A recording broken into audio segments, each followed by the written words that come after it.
Hey, this is DragonFeather, and I'm here to do another witchy crafting video. This time I'm going to be showing you guys how to make a wand, which is, probably not really relevant anymore, because of how many videos there are on YouTube on how to make one. But, I thought I'd show you how I make them. So, this is my wand that I made. I showed you guys before the actual stick, but it didn't come to me how I should make it. So it finally did, and I'm going to show you guys everything on it, and then I'll go through how I did it and how you can make one.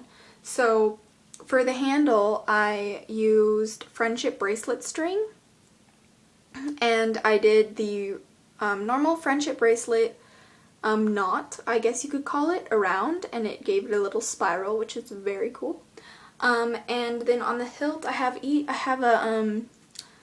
thing that represents an element. So obviously the feather represents air, the tooth represents fire, the amethyst represents spirit, the pearl, this is an actual pearl, the pearl represents water, and the piece of cinnamon represents earth.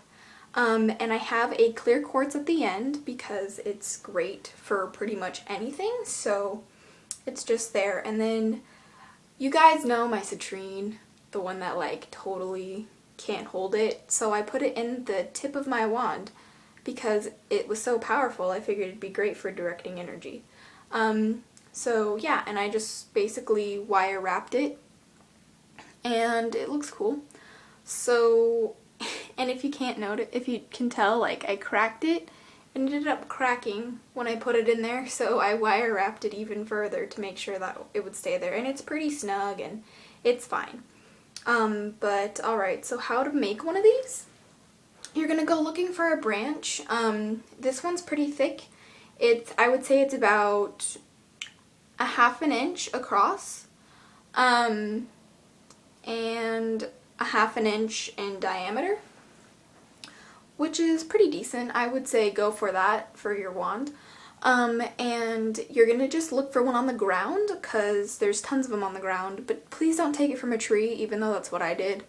I asked the tree, because I saw it and I meditated by the tree, and when the wind blew my hair towards the tree, I took that as saying it was alright, and I left it an offering and it was all good. But I highly suggest not to do that. I highly suggest to look for one on the ground, because that way you can just take it and you don't have to like do the whole thing that I did, and it's much easier and quicker that way. So you're going to take your wand, presuming that nothing's on here, and you're going to take a knife that you have. It can be any kind of knife. I'm just using this one, and you cut away from you, because you don't want to go like this and then accidentally cut yourself, because that would really suck. And it can get messy and really difficult, so you're going to do it into the trash can to make sure that it doesn't like get all over the place, because that wouldn't be good. So yes, and you can choose to, for the handle, you can choose to do it the way I did, do something like it, or you can hold it before you cut anything off, and where the actual bark is, you can eye it where you'll like be a handle, like this much is a handle. I would say about a ½ foot, 6 inches would be a good handle, maybe 7. And you're just going to start cutting the bark off from that point, so the actual bark of the tree will be the handle of your wand, which is kind of interesting. And then you're going to sand the cut part after you're done, so you get really, really nice. If you hear it, it's really nice instead of here. Sounds different, but this part's really, really soft. It's like comparable to silk, because I sanded it down. And then if you want to put crystals in the tip or crystals on the bottom, I highly suggest using hot glue, because hot glue pretty much sticks to everything, except tumbled stones. It's a little difficult because tumbled stones are so smooth and it just tends to peel right off. So what I did with some of my stones is I scratched the back of it a little bit, and then I glued it on, and it stayed on perfectly fine. So still be careful though. With this part, you can totally tell that I hot glued it and it doesn't look very nice. I'm still deciding whether or not to wrap a piece of wire around the end to make sure that this stays a little harder, like a little bit more safer like this one does. But I'm not sure. Not yet, anyway. So you're gonna glue a crystal, a round crystal, to the bottom to store energy in, and you can just store the energy in the round crystal. If you don't want to add a crystal, don't have to. You can add whatever you want, really.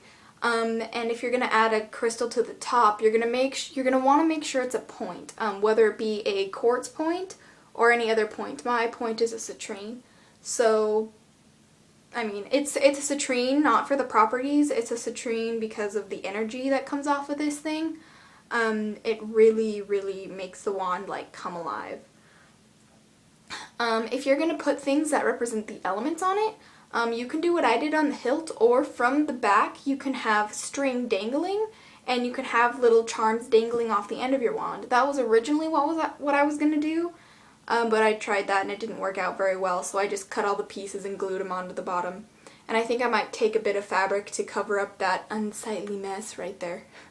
So we'll see where that goes. But you can put anything you want on it. Now you can also use a wood burning tool. I do not have one, nor do I know how expensive they are, but I would presume they're from anywhere between $20 to $50.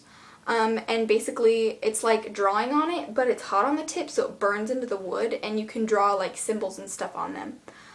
You can also paint it with whatever kind of paint you want.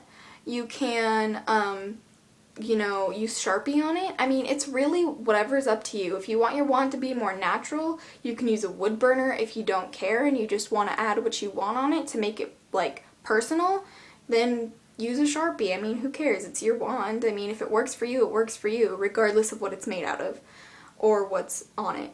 So that's pretty much all I have to say. I mean, for wrapping it in wire, I highly suggest using copper wire, because copper wire is very conductive, but I didn't have any copper wire, so I just used the aluminum wire that I had. But basically, it's pretty decent length. I would say it's about 1.5 feet, and which is about how long you want your wand to be. Now, if you were to want a smaller wand or want a larger wand, by all means go for it.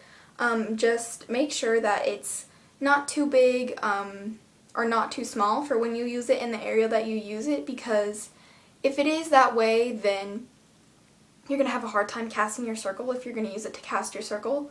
For me, to do my ritual in my room, this is way too long for where I do it. I would break it if I tried to use it. But where I do rituals outside early in the morning, so my mom doesn't notice, then yeah, it's perfect. Because I have a round table, the round table that we have out there, and every time I do it, I clean it and clear the space and stuff before I do ritual. And I do it so I can see the moon, or, yeah, see the moon, because I don't, yeah. I could do it during the day, but it's noisy outside, and there's a possibility of my stepdad coming home, which would not be good. But anyway, that's how you make one. Any questions or comments, leave them down below and I'll answer you.